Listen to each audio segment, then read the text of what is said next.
welcome back to my channel.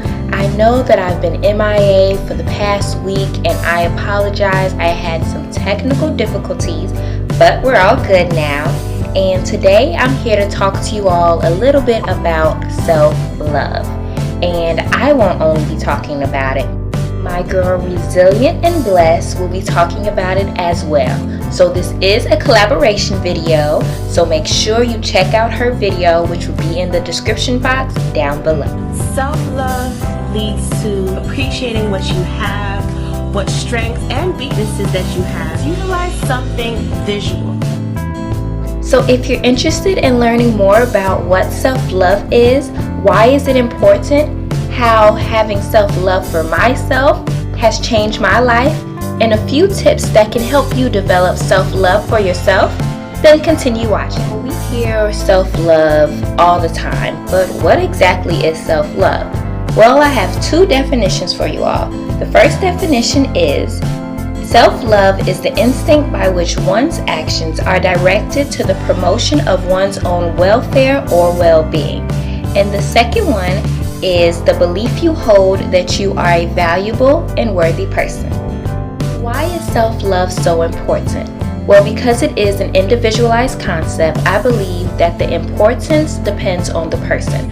For me, I believe that self-love is the root and the driving force behind success, happiness, and confidence. So for me, if I did not have self-love in my life, I would struggle with those three things. I can honestly say that I did not always have self-love.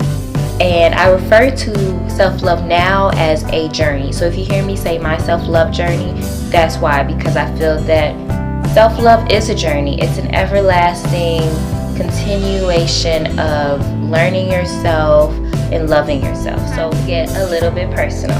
So my self-love journey started my sophomore year of college.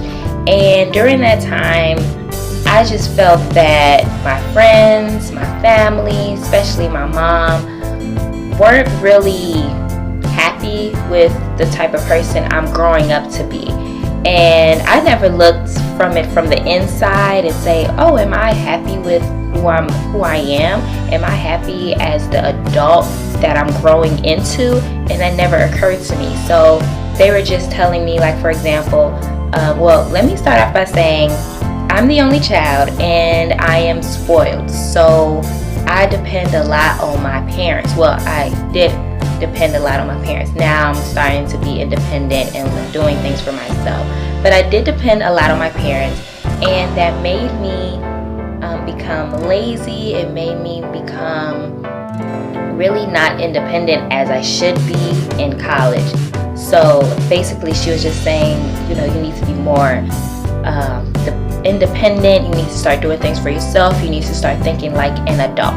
And I took those constructive criticism to heart, and I decided, okay, you know what? I need to change for myself. And I asked myself, okay, are you happy with the person that you are now? And the way that I determined if I was happy with myself, I wrote down everything that I like, my dislikes. I wrote down what makes me, what makes me happy, what makes me mad, everything that sums up who Stephanie is. And that included my traits, my skills, everything.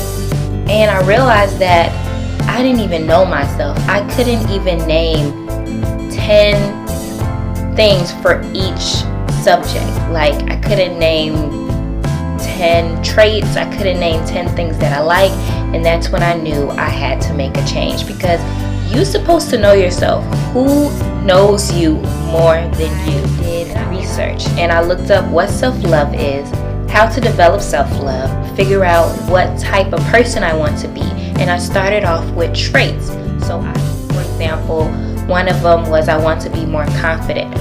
I would observe, I would read, I would put myself in situations that I was completely uncomfortable with, and to just do it.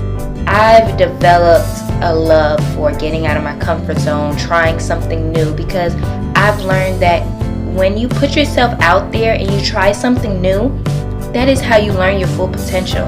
Oh my goodness, being the only child, not growing up with siblings, makes you shy because you really have nobody to talk to all the time. And I would be shy. There were certain things I would not do. And now I'm just like, okay, well, what's next? What else can I do? Like this, for example, YouTube. I would never have thought to become a YouTuber and a vlogger, but here I am today making videos every week. I love reading self-help books now, just because I feel like that's just the most inspiring, motivating thing you can do for yourself. I used to not like reading. Like my parents would say, read a book, and I'm like, no thank you, I don't want to read a book. That's not fun to me. But I learned that you have to find what books you like. Like, I just love reading, love learning about how I can change my life, how I can be a better person. I kept a journal and I would reflect every night. And in those reflections, I would state everything that I did that went with the goal of the person that I wanted to be. Like, for example, like I said, I wanted to be more confident. So throughout the day, I would look for ways to be more confident, and then I would write those down. And then I would also write down how I felt after, put myself out of my comfort zone. Every month, I would do monthly reflections. So I did daily reflections, and then I did monthly reflection. Monthly reflections were just a time for me to reflect back on the month and to set new goals for the next month. Let's say I wanted to work on being more independent, being financially independent. I would set goals and I would keep those goals in mind. So that month I would just focus on being financially independent. And that really helped me because then it sets your goals into short-term goals. So it's every month you have a new goal. And I just love doing that. It just makes it a little bit easier. It makes everything a little bit more organized and just really helps you focus on what you need to focus for that month. I would say the number one benefit is being self-aware. And what I mean by self-aware is knowing what you would do and what you would not do. Knowing what type of person you are in certain situations. And that is really important. Like, think about it. When you go to an interview, they ask you behavioral type questions. Like, in this situation, how would you handle it? And the fact that I now know myself, I know exactly how I would handle it. I'm wondering, well, how can I learn to love myself? I'm going to share with you all some tips that I've learned, some things that I've personally done, along with the things that I've already stated that can help you on your self-love journey. First thing is you have to admit to yourself that you do not love yourself, or you do not love yourself to the point where you're happy with the person you are.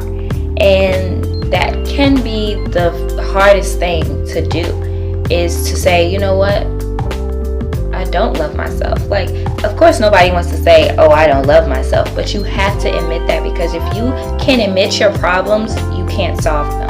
Second thing is to get feedback from friends and family.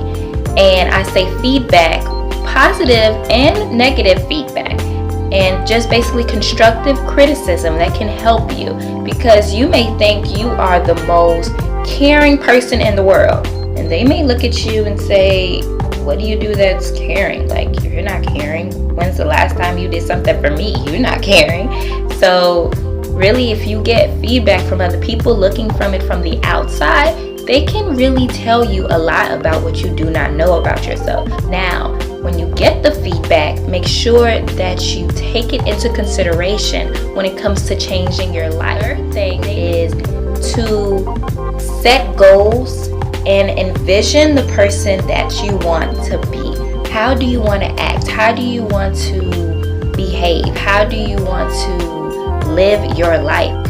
Then you have to think about and really acknowledge the person that you are today. What I would recommend is to do what I did, which really helped me learn who I was at the time. And now I can just write a list of these things without even thinking about it. It just comes to me.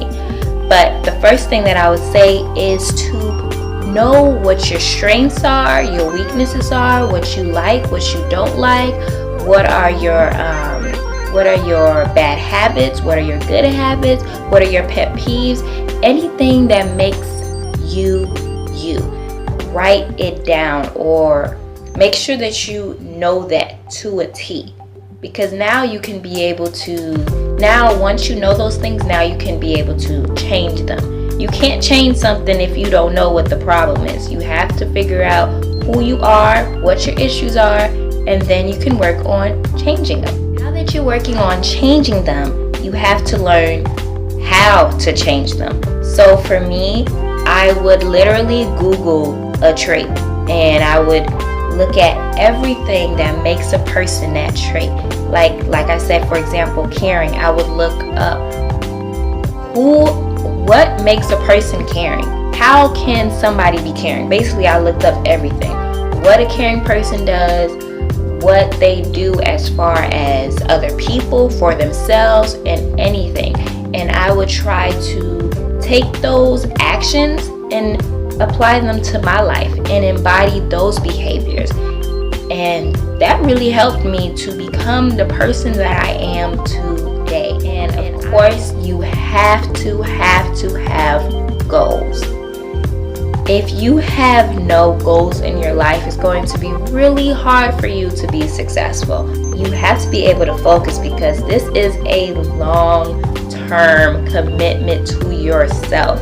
So you don't want to be overwhelmed with all these traits and all these actions and behaviors and characteristics that you want to embody for yourself. So you want to break them down. So have short-term goals. Make to challenge yourself. When you challenge yourself, you're growing, because it's something you've never done. When you challenge yourself, you're doing something that you've never done before. You're doing something that takes a lot out of you. And when you do that, that's how you learn yourself. That is how you develop into the person that you would want to be. With everything that I just said, you have to be consistent. You have to be consistent. I say that again because it's really, sometimes you may become overwhelmed and you say, oh, well, I didn't reflect today. I'll reflect maybe tomorrow. And then tomorrow comes and something else happens, and then your journey starts falling. You know, it's not a steady journey that's climbing up. It's just at a standstill. And you always want to improve your life. You always want to grow. So you have to be consistent. So if you've never even reached those 30 days or a continuation of being consistent, it's like you really don't know the benefits. You haven't even got there. So don't give up before you receive the blessings. I've been on my self-love journey now for a year and about 6 to 7 months now. And one thing that I'll recommend is, after you have developed a higher level of love for yourself, is to create a mission statement for yourself. You know, organizations have mission statement all the time, and those are things that includes their values, their beliefs, their attitudes, their perspective. Everything that makes up that organization, that is stated in their mission statement. So create a mission statement for yourself, and having that like placed on your bedroom wall or somewhere that you look at every day, or maybe on your mirror, just helps you to stay focused. Basically a guideline for you to live your life every day. Any questions or anything that you guys want me to talk about, me and Resilient and Blessed is thinking about maybe making this into a series. So if there's certain things that you want us to talk about in particular, like let's say we could do a video on confidence, let us know. Give us your feedback. Like I said about feedback, it's really important. So I would love to know what you guys think about this. Like, this is coming out of my comfort zone. You know, this is something that I've dealt with. I am a natural hair vlogger. You know, I'm not a motivational, inspirational speaker, but I wanted to share this with you all because, you know, if something has changed my life, I want everybody to know, because maybe it can change your life. So just let me know what you all think about this video and comment below.